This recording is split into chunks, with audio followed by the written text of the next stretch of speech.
Beaucoup d'hommes, après 60 ans, remarquent que les matins ne ressemblent plus à ceux de la jeunesse. Le corps met plus de temps à démarrer. Les articulations se rappellent à vous et l'énergie semble moins disponible.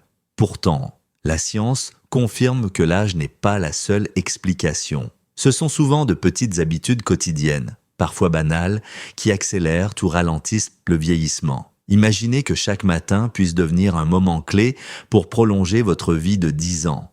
Je suis le docteur Martin, médecin spécialisé dans l'accompagnement des hommes de plus de 60 ans depuis plus de 2 décennies. J'ai vu de nombreux patients passer du découragement à la vitalité simplement en modifiant leur routine matinale.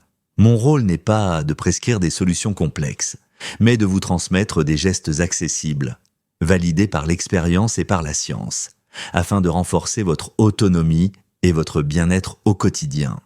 Aujourd'hui, je vais partager avec vous 3 habitudes simples à intégrer chaque matin. Elles ne nécessitent ni effort surhumain, ni médicaments coûteux, mais elles ont le pouvoir de protéger votre cœur, de stimuler votre énergie et de soutenir votre esprit. Si ce sujet vous intéresse, je vous invite à suivre cette chaîne et à partager vos pensées dans les commentaires, afin que nous puissions ouvrir un échange bienveillant autour de la santé et de la longévité après 60 ans. Il existe un geste d'une simplicité extrême, mais dont les effets dépassent largement ce que l'on imagine. C'est le fait de boire un grand verre d'eau tiède au réveil. Beaucoup d'hommes sous-estiment cette habitude, pensant que l'hydratation viendra plus tard avec le café ou le thé du matin. Pourtant, les recherches démontrent qu'après une nuit entière sans boire, le corps se trouve dans un état de déshydratation relative qui impacte la circulation sanguine, la mémoire, la digestion et même l'humeur. Le verre d'eau tiède, pris à jeun, agit comme un signal de réveil biologique qui redonne de l'élan à tout l'organisme. Sur le plan physiologique, ce geste enclenche plusieurs mécanismes simultanément. L'eau absorbée dès le lever stimule la production de salive et de suc gastrique, préparant l'estomac et l'intestin à recevoir les premiers aliments de la journée. Elle favorise aussi l'élimination des toxines métaboliques accumulées pendant la nuit, en activant la fonction du foie et des reins. La température tiède joue un rôle particulier, car elle ne choque pas l'organisme comme une eau froide pourrait le faire. Mais au contraire, elle réchauffe doucement le système digestif, ce qui relance le transit intestinal. Chez les hommes, après 60 ans, ce détail devient précieux car la digestion a tendance à ralentir. Et le risque de constipation est beaucoup plus fréquent. L'autre effet important concerne la circulation sanguine. L'hydratation matinale améliore la fluidité du sang, ce qui diminue la viscosité et facilite la microcirculation. C'est un point crucial pour la santé cardiovasculaire, car un sang trop épais, combiné à une tension artérielle élevée, peut favoriser les accidents vasculaires cérébraux ou cardiaques. Une étude publiée en 2019 a montré que les personnes qui buvaient systématiquement de l'eau au lever avaient un profil métabolique plus stable, une meilleure régulation de la tension et un risque réduit de complications liées à l'âge. Les bénéfices ressentis par les patients sont souvent rapides et concrets. Beaucoup décrivent une sensation de clarté mentale plus nette dès les premières minutes. Le cerveau, très sensible à la déshydratation, retrouve une meilleure oxygénation, ce qui se traduit par une vigilance accrue et une humeur plus stable. Sur le plan physique, certains rapportent une impression de légèreté abdominale, une meilleure régularité du transit et parfois même une diminution des brûlures d'estomac chroniques. Ce geste, aussi banal qu'il semble, devient une encre matinale qui donne le ton de toute la journée. Dans la pratique, il suffit de boire entre 250 et 350 ml d'eau tiède dès le réveil, avant le café ou le petit déjeuner. L'eau peut être nature ou agrémentée de quelques gouttes de jus de citron frais pour stimuler encore davantage le foie et apporter une petite dose de vitamine C.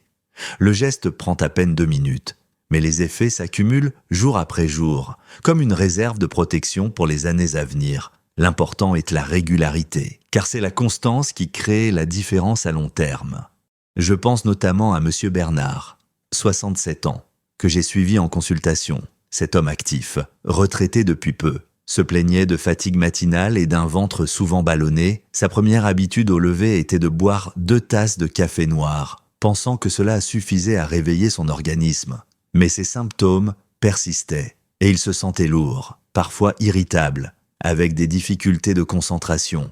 Je lui ai proposé d'introduire ce simple rituel d'hydratation matinale, en lui demandant de remplacer son premier café par un grand verre d'eau tiède. Les résultats se sont fait sentir en quelques jours. Son transit est devenu plus régulier. Il m'a confié ressentir une énergie plus constante tout au long de la matinée. Et même ses promenades quotidiennes lui semblaient plus agréables car il n'avait plus cette sensation de lourdeur.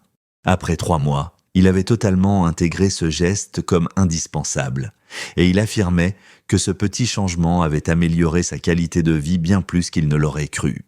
Ce qui paraît anodin est en réalité un acte de soin envers soi-même. Boire de l'eau tiède au réveil, c'est offrir à son corps un message de douceur et de vitalité. Au moment même où il sort du repos nocturne. C'est aussi un moyen de rappeler que la santé, après 60 ans, ne se construit pas uniquement avec des traitements lourds, mais avec des habitudes répétées, précises et bienveillantes. Chaque verre d'eau devient une promesse silencieuse, celle de prolonger son souffle, de nourrir son cœur et de préparer une journée meilleure. La deuxième habitude matinale qui transforme réellement la santé après 60 ans est celle des étirements doux accompagnés de respiration profonde. Beaucoup d'hommes pensent encore que l'exercice doit être intense pour être efficace. Pourtant, le corps vieilli ne demande pas des efforts violents, mais des gestes réguliers, progressifs et respectueux. Les quelques minutes consacrées à délier ses articulations et à oxygéner ses poumons au réveil agissent comme un levier puissant pour relancer l'énergie et protéger le cœur. Sur le plan biologique, ces mouvements matinaux mobilisent de plusieurs systèmes essentiels. Lorsque vous étirez vos muscles et vos tendons après une nuit immobile, vous activez la circulation sanguine dans les zones périphériques, réduisant ainsi la rigidité articulaire et prévenant les douleurs lombaires ou cervicales si fréquentes après 60 ans. La respiration profonde, associée à ces étirements, améliore l'oxygénation des tissus et stimule le système parasympathique, qui favorise la détente et la régulation de la tension artérielle. C'est un moment où le rythme cardiaque s'équilibre et où les poumons expulsent l'air vicié accumulé pendant la nuit pour faire place à un souffle plus ample. Les bénéfices ressentis sont multiples et souvent immédiats. Beaucoup d'hommes décrivent une sensation de chaleur agréable qui traverse le corps, comme si chaque fibre musculaire reprenait vie. Les raideurs matinales diminuent, les épaules s'assouplissent et l'on retrouve une liberté de mouvement qui rend la marche plus fluide et moins douloureuse. Sur le plan mental, la respiration profonde apaise l'anxiété et donne un sentiment de calme intérieur. Elle agit aussi sur la concentration, car un cerveau mieux oxygéné démarre la journée avec plus de clarté et moins de brouillard. Dans la pratique, 5 à 10 minutes suffisent. Il est conseillé de commencer par des mouvements simples, lever les bras vers le ciel en inspirant profondément, puis s'incliner doucement vers l'avant en expirant. On peut enchaîner avec une rotation lente des épaules, quelques flexions légères du cou et terminer par l'étirement des jambes, en posant les mains sur les genoux et en respirant calmement. L'idée n'est pas de forcer, mais d'écouter le corps, de respecter ses limites tout en cherchant une fluidité progressive. La respiration doit être lente, régulière et accompagner chaque geste, car c'est elle qui donne au mouvement sa dimension thérapeutique. Je pense à Monsieur René, 71 ans, qui m'avait consulté pour des douleurs lombaires persistantes et une sensation d'essoufflement lors de ses promenades. Il avait arrêté toute activité physique, craignant d'aggraver son état. Je lui ai proposé ce rituel d'étirement matinaux avec respiration. Au début, il doutait, trouvant l'exercice trop simple. Mais dès la 2e semaine, il m'a confié qu'il ressentait moins de raideur au lever et que sa marche devenait plus agréable. 3 mois plus tard, non seulement ses douleurs s'étaient largement atténuées, mais il avait repris confiance en son corps. Il affirmait que ces 10 minutes de mouvement l'aidaient à commencer la journée avec sérénité, comme s'il avait retrouvé un souffle nouveau. Ce rituel est bien plus qu'un simple échauffement musculaire. C'est une manière de réapprendre à respirer pleinement, d'offrir à son cœur un moment de répit et de rappeler à chaque articulation qu'elle reste vivante et mobile. Après 60 ans, chaque geste doit être pensé comme un investissement, un peu de souplesse chaque matin évite des douleurs chroniques demain. C'est une discipline douce, mais qui répété jour après jour, construit un socle solide pour la vitalité et la longévité. La troisième habitude matinale qui change profondément la vitalité après 60 ans est le choix d'un petit déjeuner riche en fibres et en protéines légères. Beaucoup d'hommes de cet âge ont pris l'habitude soit de sauter ce repas, soit de le composer de café, de pain blanc ou de produits de la sucrée. Ces choix rapides créent des pics de glycémie qui fatiguent bien le pancréas et provoquent une chute brutale d'énergie en milieu de matinée. À l'inverse, un petit déjeuner équilibré agit comme un véritable carburant pour le cœur, le cerveau et les muscles, et prépare la journée dans les meilleures conditions. Sur le plan biologique, les fibres jouent un rôle essentiel. Elles se nourrissent le microbiote intestinal, cet ensemble de milliards de bactéries qui influencent directement l'immunité, l'inflammation et même l'équilibre psychologique. Chez l'homme après 60 ans, entretenir ce microbiote devient une priorité, car il tend à perdre en diversité avec l'âge. Un apport régulier en fibres au petit déjeuner stimule la flore intestinale, favorise un transit régulier et contribue à la prévention du cancer colorectal. Les protéines légères, quant à elles, ralentissent la digestion, stabilisent la glycémie et soutiennent le maintien de la masse musculaire. Capital pour prévenir la sarcopénie, cette perte de muscle progressive qui fragilise tant d'hommes vieillissants. Ensemble, fibres et protéines forment un tandem protecteur qui réduit les risques cardiovasculaires, améliore l'humeur et consolide l'autonomie. Les bénéfices ressentis sont tangibles. Contrairement à un petit déjeuner sucré qui provoque somnolence et irritabilité, le repas riche en fibres et protéines procure une énergie stable, une meilleure concentration et un sentiment de satiété durable. Le cerveau fonctionne de manière plus fluide, la mémoire immédiate est plus performante et les décisions du quotidien sont prises avec plus de clarté. Beaucoup d'hommes témoignent également d'une amélioration de leur digestion, d'une diminution des ballonnements et d'un regain de confiance dans leur corps.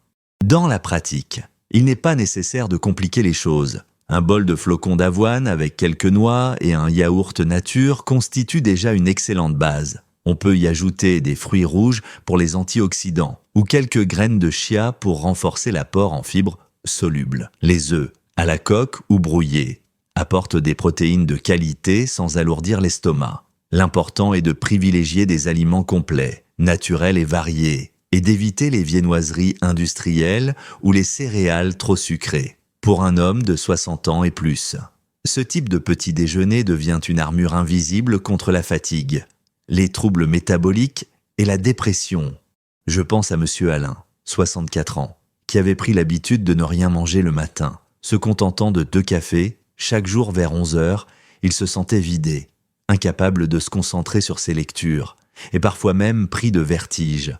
Lorsqu'il a accepté d'introduire un petit déjeuner simple à base d'avoine, de yaourt et de fruits, il a été surpris par la différence. Après quelques semaines, il m'a confié que ses matinées n'étaient plus un combat contre la fatigue, mais un moment de productivité et de plaisir. Il avait retrouvé une stabilité d'humeur, une meilleure digestion et une envie nouvelle de s'activer au quotidien. Ce changement lui semblait presque miraculeux, tant il était accessible et pourtant puissant.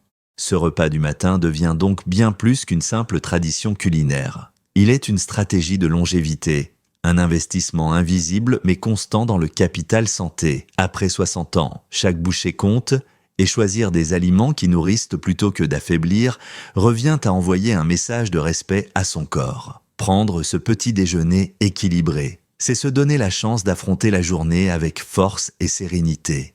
Et c'est bâtir pas à pas une décennie supplémentaire de vie active et épanouie.